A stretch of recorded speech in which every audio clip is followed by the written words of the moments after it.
আসসালামু আলাইকুম, কেমন আছেন সবাই? আশা করি সবাই ভালো আছেন, আমিও ভালো আছি। সো আজকের ভিডিওতে আমরা দেখব যে অ্যাডোবি ইলাস্ট্রেটর দিয়ে এরকম একটা ডিজাইন কীভাবে করতে হয়। সো এরকম ডিজাইন করা কিন্তু খুবই সহজ। আমরা যদি কাজ করতে পারি তাহলে কিন্তু অনেক সহজেই আমরা এরকম একটা ডিজাইন কিন্তু করতে পারবো। সো কাজ যাওয়ার আগে একটা কথা বলে নিই, সেটা হলো যে আমার চ্যানেলের জন্য নতুন হয়ে থাকেন তাহলে অবশ্যই কিন্তু সাবস্ক্রাইব করবেন এবং বেল আইকনে ক্লিক দিয়ে রাখবেন, যাতে করে নতুন ভিডিও আপলোড করার সাথে সাথেই আপনার কাছে পৌঁছে যায়। সো আমরা এরকম একটা ডিজাইন করার জন্য আমরা প্রথমে এই যে কাজটা করবো, এটা আমরা পুনরায় ডিলিট করে দেবো। এখান থেকে আমরা পুনরায় সব কিছুই ডিলিট করে দিলাম। ডিলিট করে দেওয়ার পরে আমাদের যে এখানে যে কালারটা আছে, আমাদের এখানে স্টক কালার দেওয়া আছে এবং আমরা ফিল কালার দেওয়া আছে। এখান থেকে আমরা কি করবো, এটা আমরা নান করে দিব। আমরা যদি পুনরায় নিয়ে আসি, আমরা পুনরায় যদি প্রজেক্ট নিয়ে আসি তাহলে আমরা দেখতে আরও সুবিধা হবে। তো আমরা এখান থেকে এই যে ইয়েটা আছে এটা আমরা এখান থেকে আউট করে দিলাম। আউট করে দিয়ে আমরা পুনরায় এখান থেকে নিয়ে আসবো। তো আমরা এখান থেকে এটা আউট করে দিলাম। দেওয়ার পরে আমরা যেটা করবো, আমরা যে কোনো একটা রেজুলেশন নেব, আর্টবোর্ড নিব। তো এরকম একটা আর্টবোর্ড আমরা নিয়ে নিলাম। আর্টবোর্ড নেওয়ার পরে আমরা ওই কাজটা করার জন্য প্রথমে আমাদের যেটা করতে হবে সেটা আমাদের একটা লাইন নিতে হবে। তো লাইন নেওয়ার জন্য আমরা এখানে লাইন যে টুলটা আছে, এই লাইন টুল আমরা এখান থেকে নিব। নেওয়ার পরে আমরা এখান থেকে একটা ড্রাগ করে নিব। আমরা এতটুকু একটা ড্রাগ করে নিলাম। নেওয়ার পরে এই যে আমরা এটা ড্রাগ করলাম, আমরা এখানে ইউনিফর্ম যেটা আছে, ইউনিফর্মে যাওয়ার পরে আমরা এটা যে উইস প্রোফাইল 4 যেটা আছে এইটাতে আমরা নিয়ে নেব। নেওয়ার পরে আমরা এখান থেকে স্টক কালারটা বাড়িয়ে দেবো। এরকম করে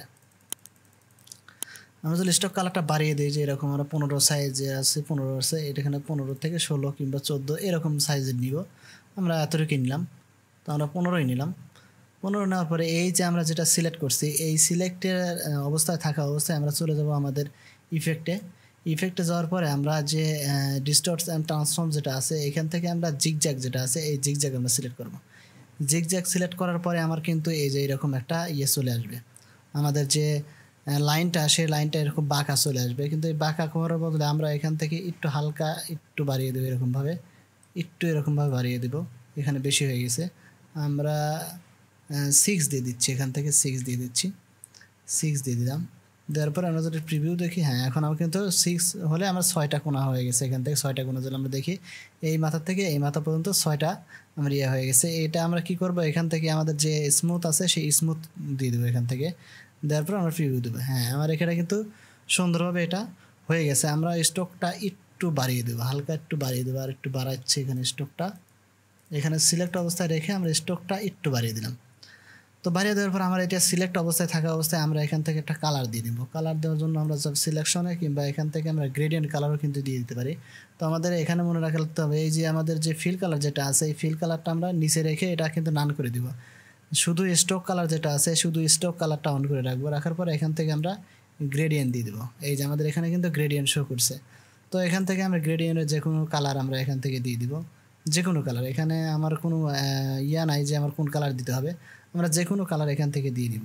তো এখান থেকে এই যে আমাদের যখন প্লাস আইকন আসবে, এখানে প্লাস আইকন আসা মানে আর একটা কালার আমি এখান থেকে অ্যাপ্লাই করতে পারবো। তো আমি এখান থেকে এইরকম একটা কালার অ্যাপ্লাই করে দিলাম। দেওয়ার পরে এখানে যদি আমরা আরও চাই যে আরও কালার দিব, তাহলে আমরা এখানে আবার ক্লিক দিলে আরেকটা আসবে। এখান থেকে আমরা আরেকটা কালার এখান থেকে অ্যাপ্লাই করব। তো এখান থেকে আমি প্রত্যেকটা কালার দিয়ে আমি কিন্তু কাজ করতে পারবো। যদি এখান থেকে আরেকটা অ্যাপ্লাই করছে, তাহলে এখানে আরেকটা দিলে আরেকটা অ্যাপ্লাই হয়ে যাবে।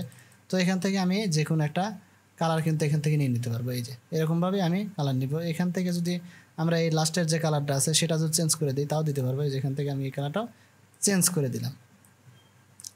সো এখান থেকে যদি আমি চাই যে এই কালারটা একটু চাপাচাপি হোক, তাহলে আমাদের এখান থেকে সব করে কালার কিন্তু হয়ে চলে আসছে। তো আসার পরে আমরা এখান থেকে এইটাও সিলেক্ট অবস্থায় আমরা চলে যাবো হয়তো আমাদের রোটেট টুলে। এই যে রোটেট টুল যেটা আছে, এই রোটেট টুলে যাব। যাওয়ার পর আমরা এখান থেকে এই যে আমাদের যে আছে, এখান থেকে আমরা কিবোর্ড থেকে এই কিবোর্ড যে আছে আমাদের, কিবোর্ড থেকে অল বাটন ধরে আমরা এখানে একটা ক্লিক করে দিব। ক্লিক করে দেওয়ার পরে আমাদের এখানে আমাদের মনে করেন 7.2 ডিগ্রি যদি আমরা এটা না বুঝি, তাহলে আমরা এখান থেকে কী করব, আমরা এটা কেটে দিব। কেটে দেওয়ার পরে আমরা এখান থেকে পুরোটা হচ্ছে আমার এটা 360 ডিগ্রি ভাগ দিবে হচ্ছে 50 দিয়ে। তাহলে আমার 50 দিয়ে ভাগ দিলে পারে, মানে আমি 50টা করতে চাচ্ছি। তো এখান দিয়ে আমরা এখানে কিন্তু ওকে দেবো না, এখান থেকে আমরা কপি দিব। কপি দিলে আমার এটা কিন্তু এরকমভাবে চলে আসলো। আসার পরে আমরা এখান থেকে কন্ট্রোল ধরে ডি দিব। কন্ট্রোল ধরে যদি ডি দিই, এখান থেকে এই যে ডি দিলেই কিন্তু আমাদের এখানে সুন্দরভাবে একটা কিন্তু ক্রিয়েট হয়ে গেল। এই যে আমাদের কিন্তু ডিজাইনটা এখান থেকে কিন্তু আমার ডিজাইনটা ওকে হয়ে গেছে। এখন যদি আমরা দেখি এখান থেকে এটা আমরা পুরোটাই আমরা গ্রুপ করে নিচ্ছি, তাহলে আমাদের সমস্যা হবে না। তো আমরা যদি এখন দেখি এই যে আমাদের ডিজাইনটা কিন্তু ওকে। সো এরকমভাবে মূলত আমাদের যে ডিজাইনটা আছে এই ডিজাইনটা করে এটা কিন্তু একটা লোগোর মতো হয়ে গেছে। এটা যদি আমরা একটু ইয়া করি তাহলে কিন্তু এটা আমাদের সত্যিকারের একটা লোগো হয়ে যাবে, ঠিক আছে।